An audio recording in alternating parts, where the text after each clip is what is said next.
You're listening to Parasearch UK Radio. News, views and reviews from the world of the paranormal from across the UK and beyond.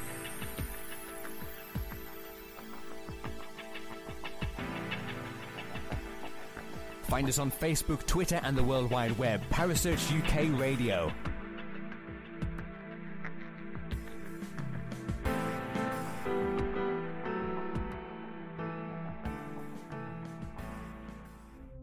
The views and opinions expressed by presenters and guests are their own and do not necessarily reflect the official policy or position of Parasearch UK Radio or its affiliates and sponsors. Listener discretion is advised.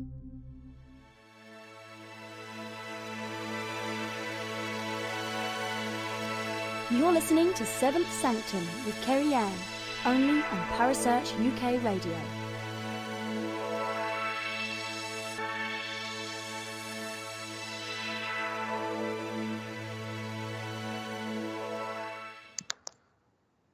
Good evening and welcome. Thank you so much for tuning in for your Thursday night special of Seventh Sanctum on Parasearch UK Radio. And I am Kerry. You have to excuse the voice.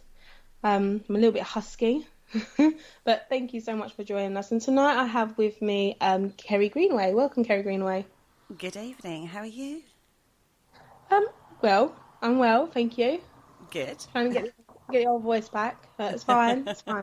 Soldiering on. It's the change of weather. I'm telling you, got me.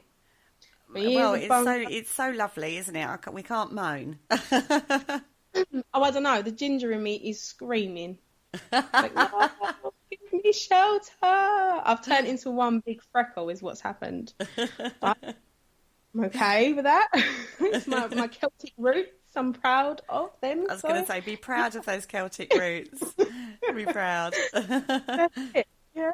But anyway, tonight's show is a really interesting one. Now, I'm going to put it out there now. A lot of what we're talking about may not be considered fact, may not actually be agreed upon with other people.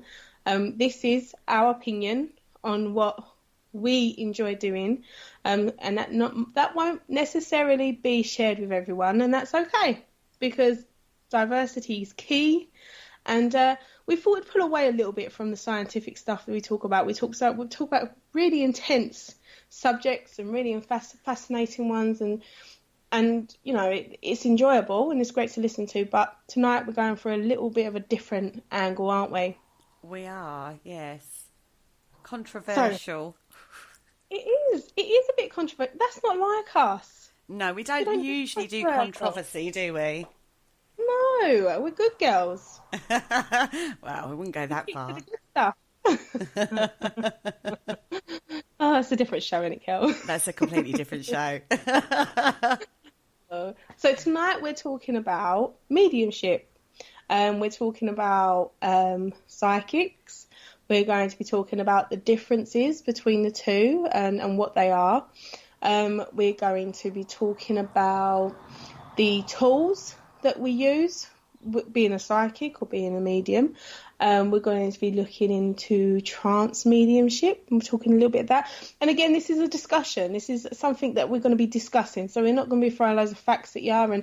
And you know, we may get some things wrong. We may get some things right. But you're in the chat room, so you can join in and have a chat. And if you don't necessarily agree, or if you do agree, you can make sure you put your opinion out there as well, because this is what this is. Opinions. Yes, opinions. Yes. So, the first place we're going to start off with is mediumship. We're going to talk a little bit about mediumship. We're going to talk about what that is and how it can be used. Now, not everyone believes in mediums, not everyone believes in psychics, and that's absolutely fine. The problem is it's very subjective. It's not something that can be observed really and or measured in any kind of way. So again, we are really pulling away from our normal topics, but it is an interesting topic and one that everyone has an opinion on, isn't it? Yeah, it is, and it's also a huge industry as well. So majority of people know a medium or works with a medium in the paranormal field or have come across mediums or psychics. Do you know what I mean? So it's important to acknowledge that rather than just the scientific approach. It can be used as a tool. Mediumship can be used as a tool. But it's important to know when you have someone working, with spirit, we say, it's important for us to be able to recognise what they're doing and what they're trying to achieve. Especially something we've discussed before is if you ever want to go for a reading, people can be quite disheartened by what they're getting because it might not necessarily be what they wanted to get from a reading. So some people want to hear from their nan, their granddad, their mum, their dad, where others people would want more to know about the past, present and future. So they're completely separate readings, and you'd have to go to completely separate people usually to be able to have that done, isn't it? Yeah, I think in exactly the same way as we've talked about different types of investigations, there's different types of readings that you can have as well. So you have to be aware of what you want to get out of the reading to then judge which reading or which form of reading would work best for you. You're right. I mean, if I want to hear from my nan, then I'm not going to go to a tarot reader. You know, it's two completely different forms, in my opinion. Yeah. And we're going to be saying in our opinion quite a lot, I feel. Yeah, because we are also aware that this may not necessarily be agreed upon with other people. And again, that's okay. We're okay with that. We're not saying this is the truth. We're saying, this is what we enjoy doing and this is what we know about it. And we also like to learn as well. So having someone approach us with a different perspective of how we see things is okay as well, because having that open-mindedness helps growth as well. So, yeah. But we'll talk a little bit about mediumship. Now, mediumship is the way that I've always looked at it is that you work with energy. Now, we all talk about energy. Our most famous phrase is where attention goes, energy flows. And everything is energy. And we gauge situations and people with energy. Mm-hmm. And we'd say whether someone doesn't feel right or, I don't really like that person. And we're working with that energy. And although psychics do the same, it is the energy that we use to be able to do that. Mediumships are, they work on a different kind of vibration, isn't it? Yes, they do. Do you agree with that? Do you think it's the right way of approaching it, different vibration? Yeah, I think if you want to look at it in a slightly different way, you tune into like a different radio signal. Yes. You're trying to tune into a different radio signal is what you're doing. You wavelengths, dimension, whatever way you want to class that as, it is raising your vibrational level into a different realm, the spirit realm, and you're trying to connect with people that have passed over. How that happens, we don't know. We haven't got a clue. Well, no, but for people to do that, it is it is said for us, originally to be able to go into a meditative state. Yeah. By going into that meditative state, you are then visualizing raising your energy by a form of color or a light. Yeah. But how that scientifically happens, don't know. But that's how, for it to be done. Yeah. Raise that vibration. So with the mediumship, that's how it works. You would work with a spirit and you'd have someone come forward. With me, I always feel that energy is behind me. So if I was to work with a spirit, I would always feel for energy behind me, and I would then gauge the differences that I can feel from that vibration or that energy link, and that's how I would work. Now, with mediumships, and we put it out there, it is for entertainment purposes only. It is really important that when you, for example, go for a reading, that you acknowledge the fact that you can't live your life by it. There are mediums out there that say things that they really shouldn't, have massive impacts on people's lives, and it can have a devastating effect. And that I don't agree with at all. No. There is responsibility. There is a responsibility. You have to be very responsible. So you might be getting something through that's being said to you in a way that you personally wouldn't put it, and you wouldn't want to put it out there in the way it comes through to you. So you do have to sort of like use your own discretion. And there are certain things that I certainly wouldn't put out there if I was getting like a message through. I'm not a medium, by the way. I work in a different way. But when I have had those sort of things happen, you kind of have to have your own level of discretion and moral code of how you're going to put things and what you're going to say and what you're not going to say. Well, Yeah? I mean, Does that sound right? yeah, it does, and there is a guideline because you are responsible for, and it's important to remember that these mediums, everything that's going on is very subjective and it's down to their interpretation. It doesn't necessarily mean what they're saying is correct. I mean, I've heard some real horror stories that people have been told certain things, and one in particular was a close friend of mine, and she was told something that was devastating, and although in a way it made sense, it was in completely out of context, and it had an effect on her life, and that's where we have a responsibility as people, or that's where mediums and psychics have a responsibility to what they put out there when they talk to these people that are vulnerable, that are coming at their most vulnerable time, because they know that something's going to be their book of life is being opened up now. Yeah. And they're going to be talking about things that not only are really raw and open, and probably stuff that they're not used to talking about, but they're also going to be talking about things that they're not prepared for either. Memories that they probably have forgotten themselves, and it's important that we know that we have I say we, I mean mediums or people that are in a position that have a voice, that are being listened to by these vulnerable people, that we have a responsibility to not have a detrimental effect on someone's life. We can't do that.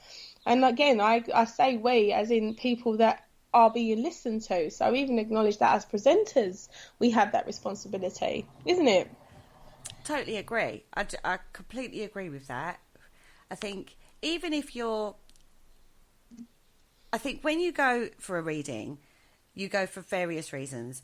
Now, I've been and had readings myself. Sometimes I've gone just because I fancy one. Yeah, not because I'm in a particularly vulnerable situation, but just because I fancy it, see what they've got to say. There have been other times I've gone for a reading when I've been at a point in my life where I needed a help, I suppose. I thought it would help, and it did help, because I was very careful about the medium I picked to go to. Some people go because they're grieving and they're desperate to hear from past loved ones.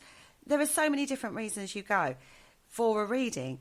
Now, even when I was at my strongest and I was just like, I fancy a reading, let's just go and see what they've got to say, I still got touched. It still struck a nerve, because it opens up, like you said, it opens up that book of life to you. And, if they're talking to my nan, who I adored in life, she was just like, she was such a lovely lady.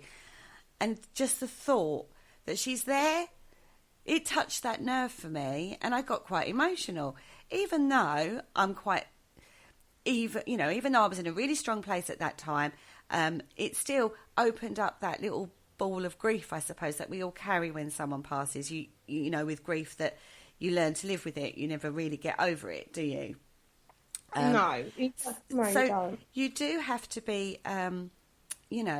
very aware that it can touch a nerve within yourself, even if you're at your strongest.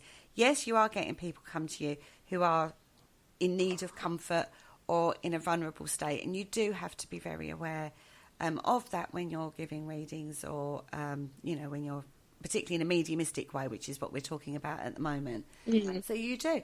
But I think with this,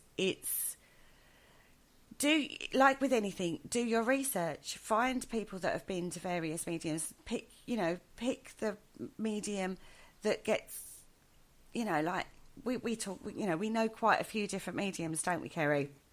Yeah. And and so I'll go to Kerry. Oh, I fancy a reading. Who do you reckon? And we'll talk about what will fit, not what I want to hear, but who I think would approach it in the best way.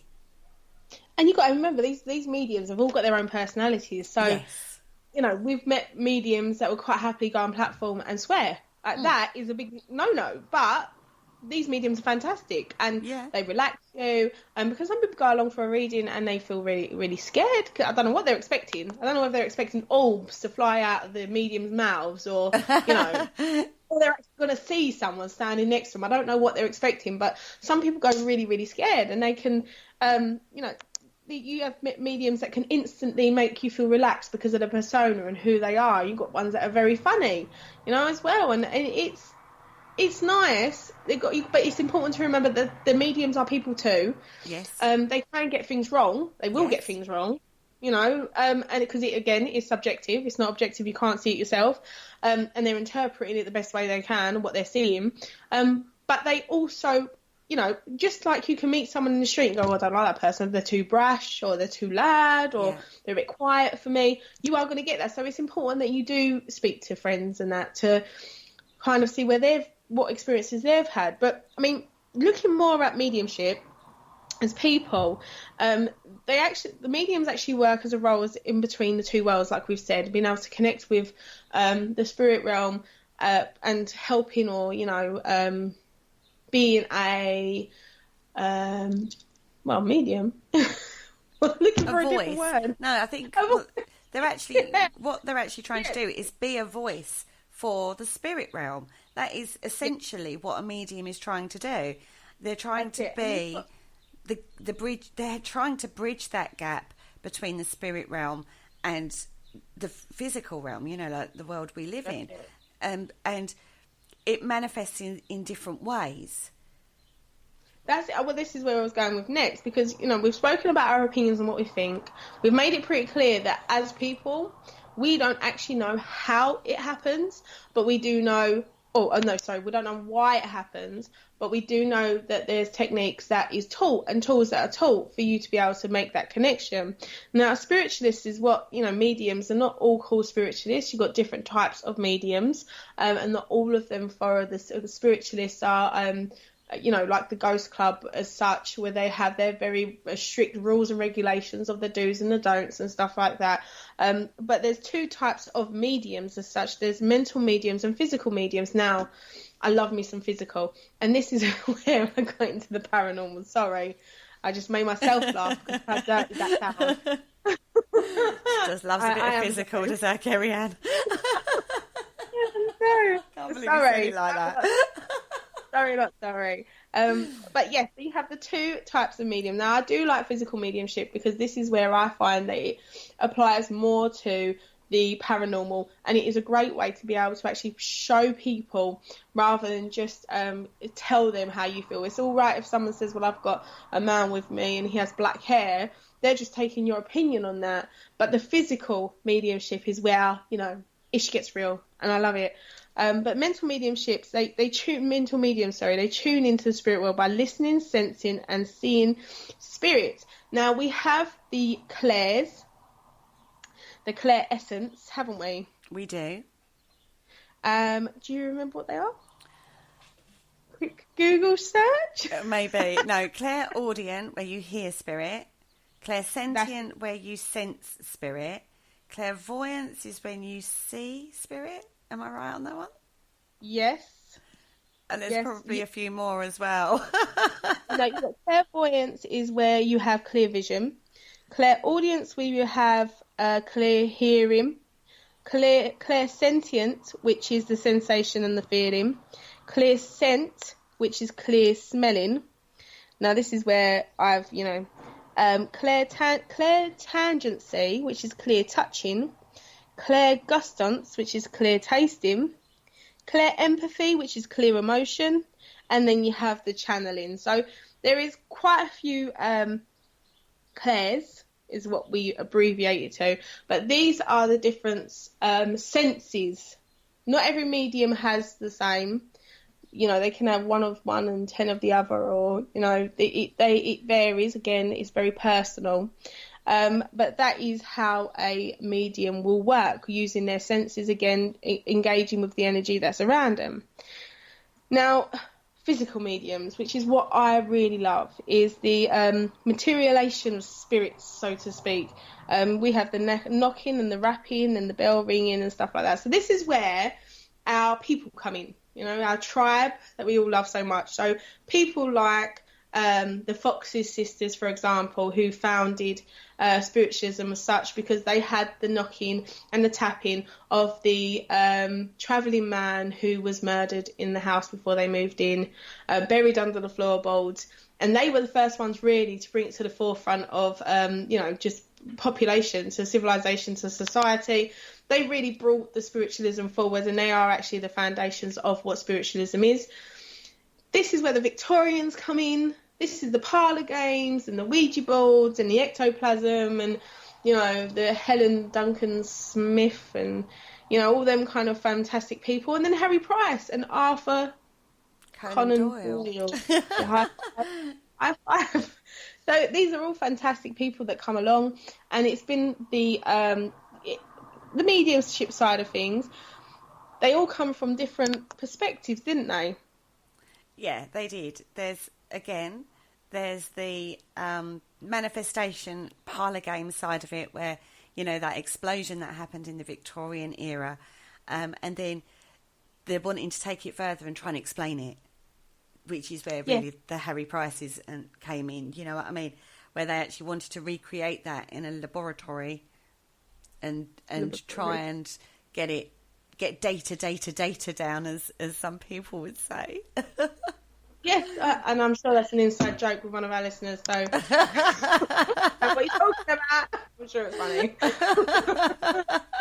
Yes, it is. It was important that they had this. It was important that they was able to show this data, wasn't it? Yeah, it was. Yeah, I don't think they're ever gonna. I don't know. I know there are tests or experiments is the expression that are going on even today to try and show the differences in physiology and brain patterns when people are working in a mediumistic way or a psychic way. I know that's still happening today. Yes, that's where it started. This is where it all started from. It was, and people still use the techniques that was used in that time as well. So what originates then, it's really fast. I mean, this is my fascination, and I'm still really adamant about the Harry Price investigation. But when you look and you take it back to the past and where these things kind of really first manifested, it is really fascinating. And we still use these tools, and we have gone through this. We have discussed it more than once, I'm afraid, because I'm obsessed. I'll be honest with you, but. This is where, the physical mediumship. So we're talking about trance manifestation, transfiguration. We're talking about people that still do this today. Transfiguration is where you go into a deep altered state. Now, scientifically, people now try to prove and disprove. So it states that when people go into an altered state to be able to do transfiguration, it's such a deep state that you can actually map body reactions to see whether someone has actually gone into that deep state or not. So, for example, the eyelids will flicker if you're not, and your respiration will change, and there's lots of changes that the body goes through to be able to do that. So, they have found ways where they can actually prove and disprove that someone is doing what they're saying they're doing, but they haven't found ways to actually capture the manifestations, which is what they really need to do. I'm putting it out there. Come on, people. It's been 100 and something years, more than that. Oh, dear. Yeah, come on. That's what you're doing out there. Seriously. Yeah. So, yeah, but it is interesting. And I find it even more fascinating when you find the people that, the ways they have tried to prove these things. But, I mean, you've got that man who's put £1 million up, isn't it? Is that James Randi you're talking about? Yes, James Randi, who put the £1 million up for someone to prove that they're a medium or that they can do it, and it's still not been claimed. No. But again, I go back to with that, you could have the best medium in the world sitting up there, and then somebody is going to turn around and say, well, you could have researched that, you could have done this, you could have done that. It's telepathy. It's not mediumistic. You know what I mean? It's you're just mind reading. You know, it's not. It's no different from you could have the best physical manifestation on a photograph, and a million people will go, oh, because we weren't there, we won't accept it. I know. It is kind of disheartening, but it is so much. It is fun, and that's what we're in for. Think of how many people would be like, what do we do now when it finally happens? Like, well, what do we do now? When they finally prove and get the evidence that everyone's been wanting to get, what happens next? You do it again. Yeah. And again. And again. No. I think there's a real undertone to this show today. Sorry? I said there's a real undertone to this show today. No, I think at the end of the day, if we get to a position where we can prove a medium is linking to spirit realm, we need to define spirit realm, we need to know scientifically that is a dimension or a realm for a start. Yeah. So that's a good starting point. Rather than looking at a medium and dragging the medium down, let's actually go, okay, we're looking at dimensions. You know, I'm not a huge knowledgeable person on this subject, but in regards to quantum, it's opening up a different realms, different dimension, you know, side of things. Scientists are starting to look at this now. That it's very difficult. It's incredibly difficult because what you have to prove one thing before you can prove something else. So at the moment, they are focusing on the medium. They're focusing on that side of things. And again, it's exactly the same thing. It's like you can't prove it, so therefore you can't disprove it either.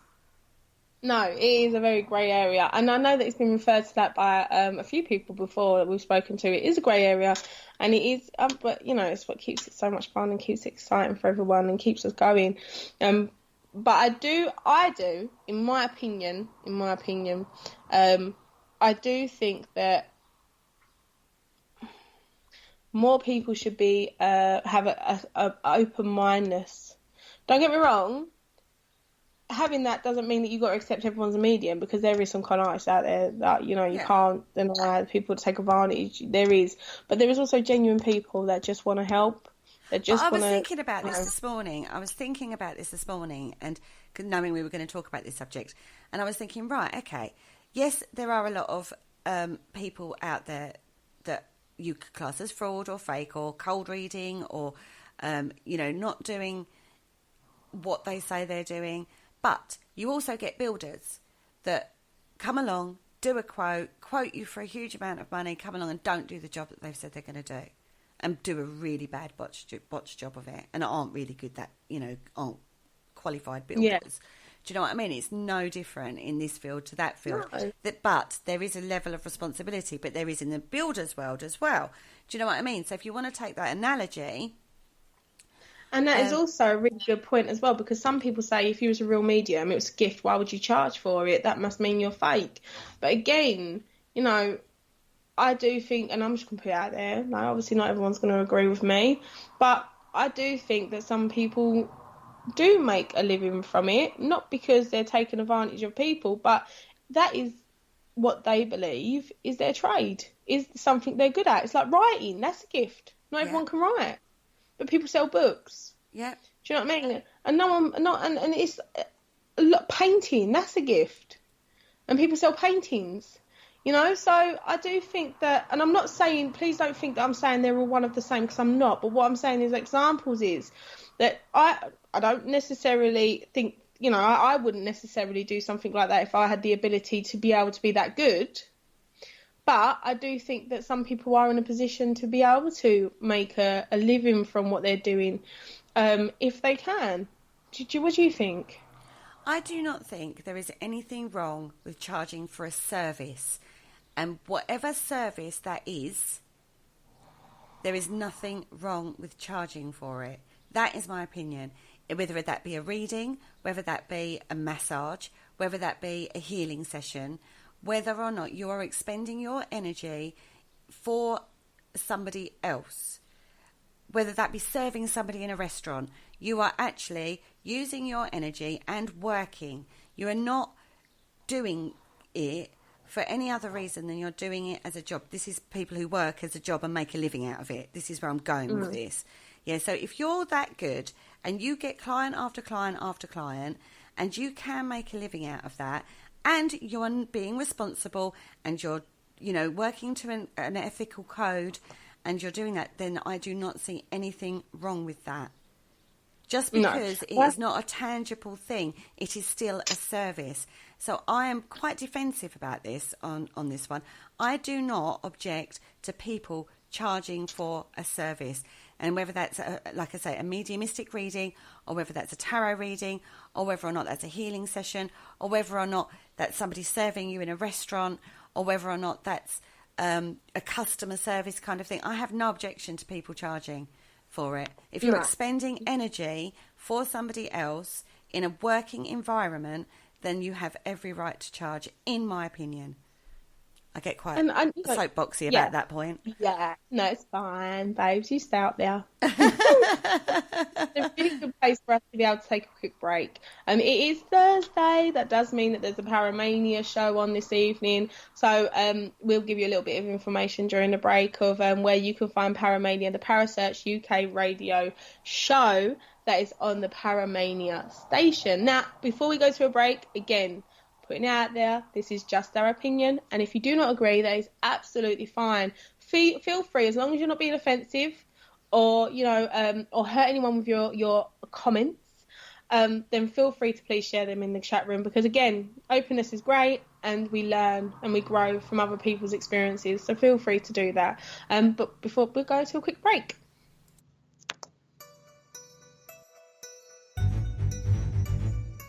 join Kerry Greenaway and Jay Lynch for the Parasearch UK radio show as they share their paranormal news, views and reviews from the UK and the USA, with the help of guests from both sides of the pond.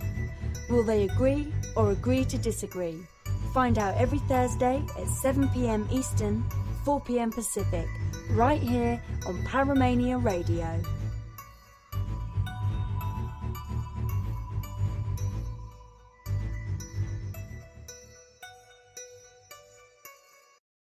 Hello, Harry Price here. Good evening. If there's nothing myself and everybody else enjoy here on the other side more is the sit back and relax and listen to Parasearch Radio with its paranormal news, views and reviews from across the UK and beyond. Make sure to find out more about them on Facebook, Twitter and the World Wide Web, whatever they are, to keep up to date with all their broadcasts throughout the week. And I hope you enjoy them as much as we do over here. Hello? Is anybody there? Hi and welcome back. Thank you so much for joining us. Have you got goose pimples? I've got goose pimples, Kerry. I know you have. I thought you'd like that one. So we have, especially for this evening, got Harry Price. No, we haven't. We haven't, but what an amazing... We kind of have. You kind of have. I thought you'd like that little one. Oh, I love it. It's exciting. Oh, well, anyway, back to tonight's show. Before we carry on, your Paramania show, what will you be talking about this evening? Well, I've dragged our friend Ashley Nibbs over to the American network to share his paratheories. I do like to mix up the American show a little bit. I mean, I'm a bit of a mare for that, but it's we've got Ashley Nibb on tonight talking to Jay and myself, and I think Jay is going to find him very interesting because he does look at things in a very different way, as we know. Yes. Jay or Ashley? Ashley and Jay. I'm actually quite intrigued to see how they're going to bounce off of each other. Yeah, no, that'll be a really interesting one. So, right, okay, so I won't be listening tonight, but I can listen on the podcast, why can't I? You can. It does go on demand. It's not so much a podcast. It goes on demand, which you can listen to after the show, because it is a midnight show, guys, in the UK. It's 7 p.m. in America. It's going live, but in the UK, it's a late one for me tonight. Well, I'll be listening in the morning. So anyway, we'll get back to our show now. Yes. We're talking mediumship, we're talking about psychics, and we're talking about all our opinions. So make sure you share yours in the chat room. I would love to hear from you and your experiences and what you think about what we're chatting about. So we're now going to talk about, which is more Kerry's area, we're going to be talking about psychics and how they work. So did you want to take it away, babes? I don't get people come through. Kerry Ann has been trying for, well, how many years now? 3 years? Yeah. Must be 3 years. She sits down and tries to make me work in a mediumistic way, and I'm not comfortable with it at all. I work in a very different way, and I just say I work with energy, and that generally manifests in feeling. I feel it in my hands, and that's why I work with crystals incredibly well. And I find that I can use the energy to feel things like hotspots, directions, emotions. I tend to feel quite emotions, that sort of thing, more than an actual person. So I can't pull through your nan or your granddad or someone like that. I mean, Kerry Ann says, he's standing right next to you. And I'm like, I can't feel it, or I can't see that.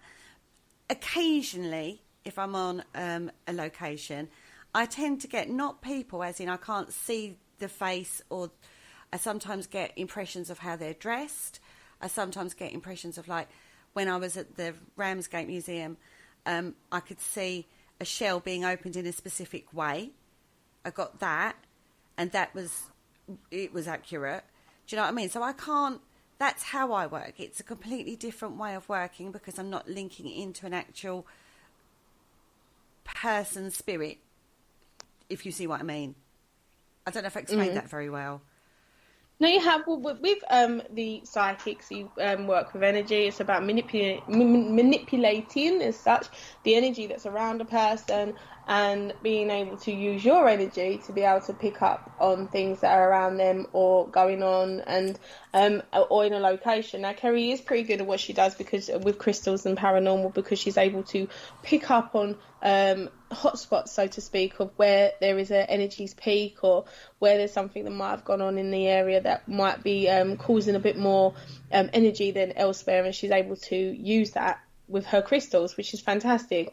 But with psychics, I always feel it's someone that works with the energy that's in front of them and around the people that they're working with. And I say this loosely, we all have that ability to gauge from a situation or a person, you know, whether that person, like I said, is feeling off, or something doesn't feel right, or, I mean, we've all said that, something doesn't feel right. Don't know what it is, but it just doesn't feel right. And that is us with our energy. We feel something's changed, and we can sense that change. And that could be either through the way someone is, or the way they're standing, or just because the way their being is different. You can say that you're reading someone's, or you can say that you're picking up from their body language, but you yourself can feel it, that it just feels different, you know? So that's the way that I look at it. But there's lots of different tools that psychics use that mediums might not necessarily. Now, one that I've always been fascinated with is the tea leaf reading. Mm-hmm. Now, that's something that's always fascinated me, is where you'd be able to read the patterns that the leaves make at the bottom of a teacup after someone's drunk from it. Or another one is the pendulum, which is Kerry's. That's where Kerry comes in. So could you explain the pendulum more for me? Yeah, I mean, a pendulum, I've written a blog on this, actually. So there are different ways of looking. There are different ways of looking at it. Now, I do like to try and back up how I work with some form of knowledge, if you know, that people know. Now, I also know that I can work with energy. Yeah, so it's very difficult because I have two sides to it. Now, when you have a pendulum, basically it's a yes or a no question. This is very basic. There are grey areas, but on a basic level, it's a yes or a no tool, and it will swing one way for yes, one way for no.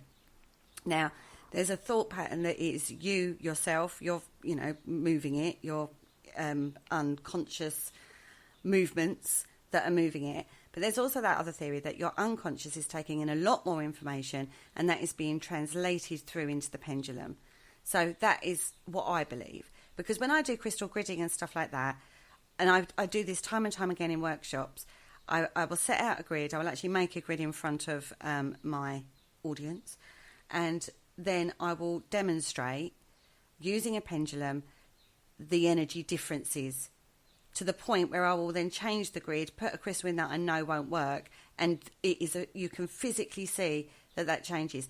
Now, a skeptic would go, "You're making that pendulum swing," but I've got quite a steady hand. I know. You can see when someone's moving a pendulum. You can see it a mile away. I mean, how many times at a psychic fair when we've been doing pendulum work, you can see somebody's moved that pendulum, can't you, Kerry? Yes. Yeah. It's not. You are not going to get that level of swing with a steady hand. You have to literally move. You can see somebody's moved that to get that level of swing. You'll get a little bit of movement from a hand, but not the levels that you're achieving when you're working energy. Especially the first timers. Mm-hmm. Especially the first timers, when they first pick up a pendulum and it's just swinging like a complete round circle. But, it is about... That's where you teach. That's where you're teaching them, and you're giving them both sides. I mean, with a pendulum, as I say, it's very... as I say, there are, people that look at it very sceptically, and then there are people that will go, "Well, it's not working for me." I mean, I've got 3 different pendulums for 3 different purposes, because I work in lots of different ways. But my black obsidian one, which is the one the crystal that links closest to my energy, strangely enough, is the swing I get on that is phenomenal, isn't it? And that's taken me a long time. I've worked with that pendulum extensively, so I have an energy link. We've talked about this before with tools, haven't we? You build up a link with your tool. So like we talked about this. Do you remember Barry Guy? He was saying this about a voice box, not a voice box, sorry, a voice recorder. He was talking about his cheap version just seemed to work better for him than the fancy pants one that he went out and bought. So because we've talked about this with carpenters and their tools. They like their own set of tools. It's no different from when you're using a tool in a spiritual way. I agree. No, I definitely agree. And I think everyone has their own... everyone builds up that bond. Whether you're using a tarot cards, whether you're using a pendulum, whether you're using crystals, whether you're using... I mean, psychic work and the physical mediumship work kind of crosses over, where you got the automatic writing, and people who have tools just for them to be able to do that, and they work with them a lot, and by doing that you attune, you recognize the energy that it produces, and you're able to engage with it. And I think that's where Kerry works really well with her crystals when it comes to, like, again, the gridding, because she works with her crystals so well, especially a pendulum, that she can engage with it and pick from whether something feels right or wrong or off. So it's fascinating to watch. And again, not everyone's going to think this is, not necessarily going to agree. Or, no, I mean, I've worked with loads of different people in the field, as it were, with my crystals. Some people, even the most sceptical, I went out with one guy, he was really, really sceptical, and he at the end of the investigation, he said, "I didn't expect that. I didn't expect it." And I was like, I know, I can't explain it. I'm trying to do that crossover. It's very involved. It's incredibly involved, the science side of it, and bridging that over into, again, an area that we can't prove. But even somebody who was really quite sceptical was very interested. That's what I would say. He was interested in it because it was something completely different. I mean, people use crystals in the field, but the way I do it is completely different. And it's fascinating, but I personally need a tool. Now, I've read tarot cards for 25 years, you know what I mean? Well, it's probably a bit more than that, but we'll go with 25 years. But I have a specific deck that I use because that's my deck. Do you know what I mean? That's the deck I use, and that's the one I like. I've got, God, you know how many decks I've got? I've got loads and loads of different decks, but I'll always use the same deck. I need a tool to be able to tune in, whether that be a crystal, whether that be a tarot deck, whether that be a pendulum, whether that be, I suppose I haven't tried tea leaf reading, but, you know, whatever it is, I personally need a tool. Well, I always think I need a tool. But see, I find it really difficult to work with tools. I find it hard to I mean, we have that crystal ball and stuff like that, and I know how to use them. I know how they work or how they are meant to be used as a tool, but I don't necessarily work very well with them either. So everyone is so different to what they're used to doing and what works for them. It's important to be able to do your research and look at things, how things work and how they're meant to be used, to be able to find out if, firstly, you need to use something in the first place, or secondly, if you do or you feel like you want to, what would be best for you? Because everything is so unique. It is incredible because we're all so different. I mean, I talk again about unique energy signatures. We talk about this in the crystal world, but I also say every single person has a unique energy signature. That's what makes you you. That's what makes you different from the person next door. That's what makes you different from, you know, everybody on this planet has a very, very different, unique energy signature. Yes, there are common traits that run through the human race, but essentially, your essential core has a unique energy signature. And that is why people work in such different ways in this way. Do you know what I mean? If you're going to work in a spiritual way, you have to work what's best with your personal energy signature. For me, I work best with crystals. That's where I started with tarot, but once I started working crystals, oh my goodness, I jumped up a level. I literally jumped up a level. I'm now also going through another evolutionary stage of this and taking it to another level. I'm not quite sure how that's going to manifest yet, but I'm aware that that's changing. But it will be with crystals because that's where I work. Now, I say I've read tarots for years and I do tarot readings for my friends. I don't put that out there as a thing I do on a regular basis because, yes, I enjoy doing it, but my passion, the one thing that I really work well with and love working with and know I can do to a really good standard and know exactly what I'm talking about in regards to working in that way is crystals. Kerry, you work mediumistically. You've sat there and we've talked this endlessly, the differences, you know what I mean? And trying to get me to change how I work with crystals and then take it into the mediumistic side, which you say I can do, I kind of have done, but I've no faith in my ability on that way at all. Whereas you've given me a reading and I'm incredibly difficult to read, I think. Do you know what I mean? Yeah. And, you know, you came out with things that you don't know about. I think it is, things. Yeah, it is interesting about how people work. You know what? We have literally about, I think, 15 minutes left of the show. And I think the best place for us to take this now is how we can apply mediumship and psychic work to the paranormal and working within the paranormal as a tool, as an effective tool. Whether you want to use it because you want to prove that it doesn't exist or whether you want to use it to prove that there is something there, there is there's a tool there that is free to use, and that is available for everyone if they open up.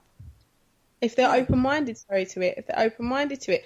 Of course, you have to have the right type of person to be able to do it for you, but, you know, that is easily sourced. And it's there. So let's start with mediumship. When you to use a mediumship within the paranormal, do you think there's a place for that within the paranormal research? You don't. And for us, we use that. We use that as a way to build up energy at the beginning of the night, and to engage with the location and the spirits, kind of draw them out a little bit, isn't it? Yeah, that's how it. See, I do think a medium, if you're going to take a medium to a location, they shouldn't know the location. I agree. I don't think they should be aware of where you're going, so they can't. there are we talk about controls in the paranormal field, and you can't really. This is an area where controls kind of you can't really. The only things you can do is not let them know the location so they can't pre-research. You know, cover up boards and things like that so they've got no visual keys as they're walking around the location, although if you're in the dark it's very difficult to read a museum board, trust me. Do you know what I mean? There are certain things you can do, but listen to them. At the end of the day, they're going to come out with information. You write it down. It's either going to be verified by the research or it's not. Or after the investigation, you can then go, right, well, the medium said this. I hadn't picked it up pre-investigation, so let's do a bit more research and see if we can verify that. And we've had occasions where people have picked stuff up on investigations where it wasn't picked up in the pre-research for the investigation, but it's come out afterwards. And you go, actually, they said that. And if that could be in a, you know, I mean, I'm thinking of Tithe Barn, which has got literally no boards of information. It's literally just a place with loads of stuff in it, isn't it, Kerry? Yes, that's an interesting location, which is in Essex and Upminster. And yeah, it's just got loads and loads and loads and loads of kind of agricultural and Victorian and just all kind of stuff.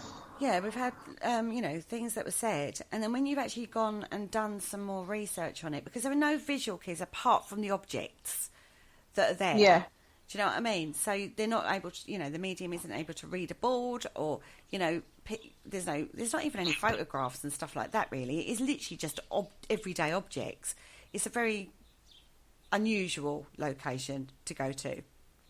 And, yes.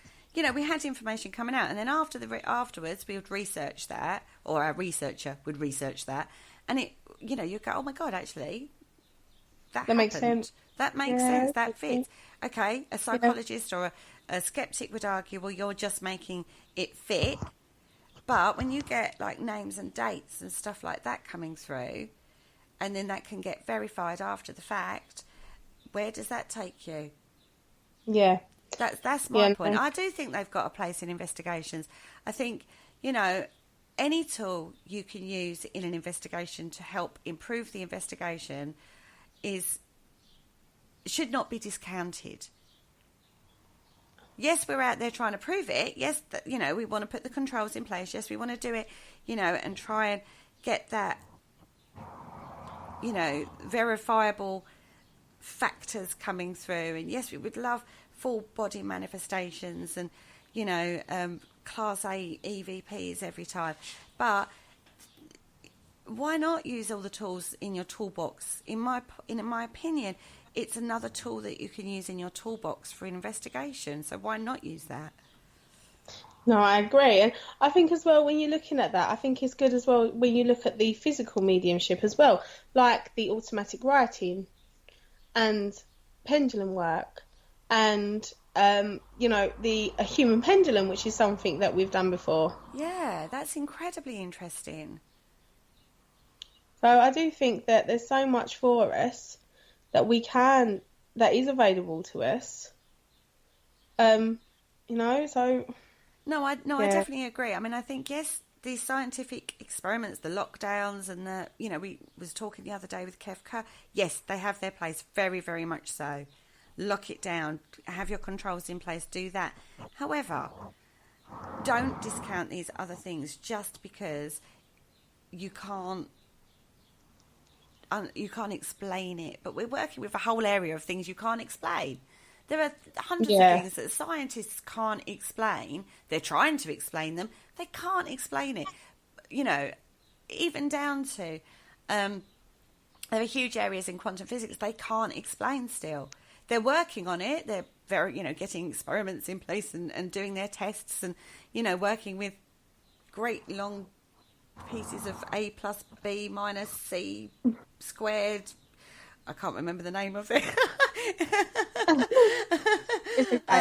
Equations. That's the word I was searching for there. Equations. They're trying to do that, but there are still huge areas they can't explain and don't know how to explain. And that is basically what we're dealing with is areas that you can't explain. Use those tools. Why not have a night where you're working purely and simply with the spiritual side of investigations rather than getting bogged down with your tech? Go into an investigation. If you get the location for 2 or 3 nights, maybe do a night where it's purely a spiritual kind of affair with the basic tech. I encourage that. I actually encourage, if you're able to, and you're able to get a location, something you've got regularly or something you've got access to on a regular basis, or like Kerry said, you've got 2 nights there, I encourage just going in there and working with the location. Your biggest tool is yourself. I mean that with love in my heart. We've said this loads of times, haven't we? Yeah. The biggest tool you've got in your toolbox is your own self. And if you're too bogged down with tech, then sometimes you lose that because you're focused on the equipment and the instruments and not actually listening to what's going on with your own body.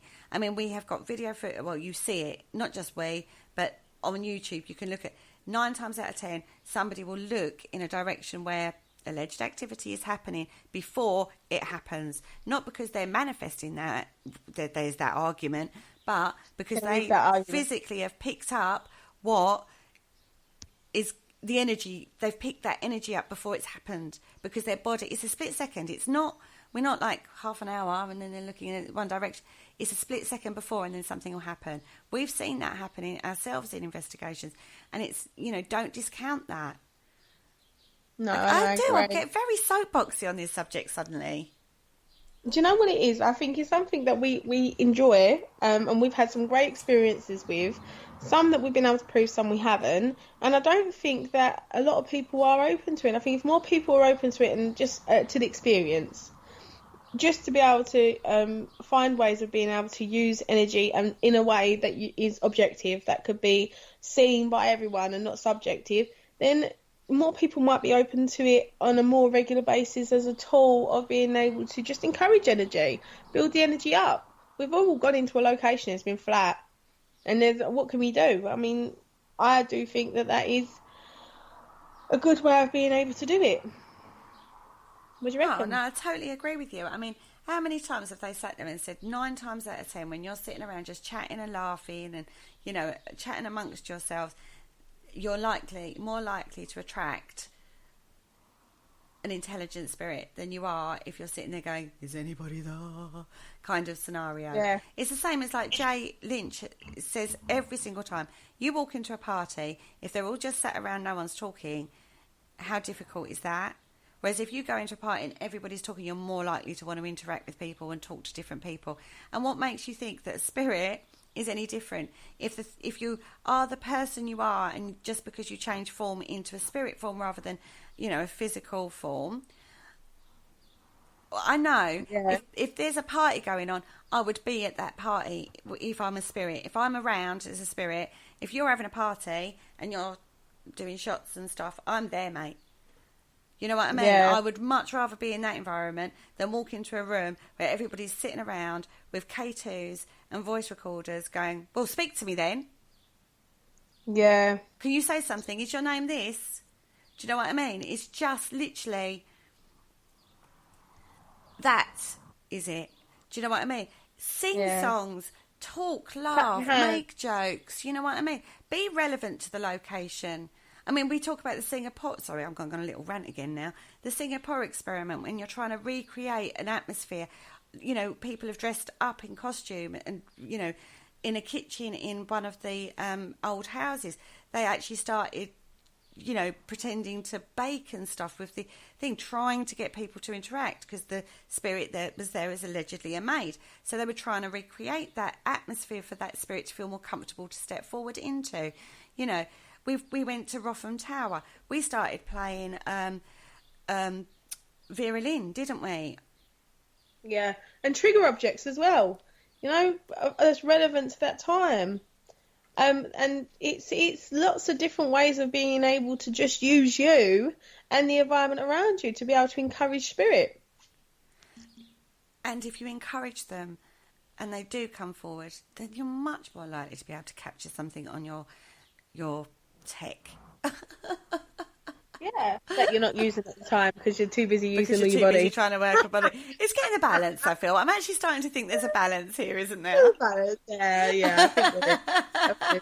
Just have some voice recorders laying around so you can make sure that if you do get anything, you can capture it. Well, yeah. But no, not overly tech heavy. I mean, we don't need the million bags of kit that, I mean, bless him, love Carl Hutchinson. He's got like a whole minivan worth of kit. But kind of, if you've got a tech person, let them do their thing, but do your thing. If you work spiritually and you work mediumistically or however you work, feel free to do your thing as well as having all the tech and trying to back it up. And then, obviously, try and keep your controls in place as well. Yeah, that's Is that where we're going with this? Yeah, we are. We are. Oh, dear. Well, no, it is. Do you know what? It is fascinating, and we'd love to hear your experiences. If you do this, or you send us a video, send us some. If it works for you, then let us see what you get and what you capture. You know, there's lots of ways you can contact us, and through the like page, and so it really is. We'd love to see your experiences if you do this. And again, this is all our opinion. This isn't something that everyone's going to agree with, and that's okay. I mean, if you don't agree with us, that's fine. It's not a problem. But it's something that we enjoy doing, and we thought, well, what better, way to talk about things that we enjoy than talking about something that we do. We research a lot, and we look into a lot of subjects, and we talk to lots of different people, but very rarely do we really share or give insights to what we actually enjoy. And so it's a good way of you guys getting to know your presenters as well. So I've enjoyed this evening. Have you? Very much so. It's refreshing sometimes to talk about how you do things, how we do things, when we're in the field. I mean, I'd say we both work in a very different way to a lot of people. I mean, when Kerry and I are together out on investigations, we work incredibly well together, don't we? We're a little power team when we get going. Yeah, we team up when we do, and because we work so differently, it's almost like it blends so well, and it's fun to watch. I mean, we often get invited to places by some of our guests, and one guest in particular was Russell Edwards, and we was at the we had the fortunate experience to be able to work the way we work with him, and it was something that he was interested in and he enjoyed being a part of. So it's something that we enjoy doing, and it's something that people do find fascinating to watch. So it's good to talk about it. But we have come to the end of the show. We want to say thank you so much for everyone that's joined us and had a listen and shared your opinion and got involved. And I hope that you all stay tuned or, check out Paramania and the Parasearch UK Radio with Jay Lynch and Kerry Greenaway for this evening. Ashley Nibbs is always a fascinating guest to have. We've had him on Seventh Sanctum and a couple of other shows as before, and it's great that he's actually going to branch over into the US now. So make sure you stay tuned, and I'll be back with you next Thursday at the same time. So thank you for joining me, Kerry. It's been good to have you. Anytime, Kerry Ann. Thank you very much for having me. Good night. No. Night.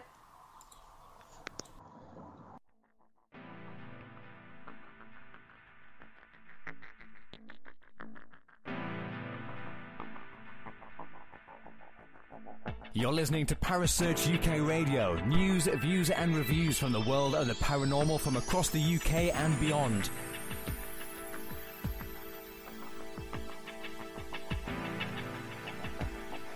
Find us on Facebook, Twitter and the World Wide Web. Parasearch UK Radio.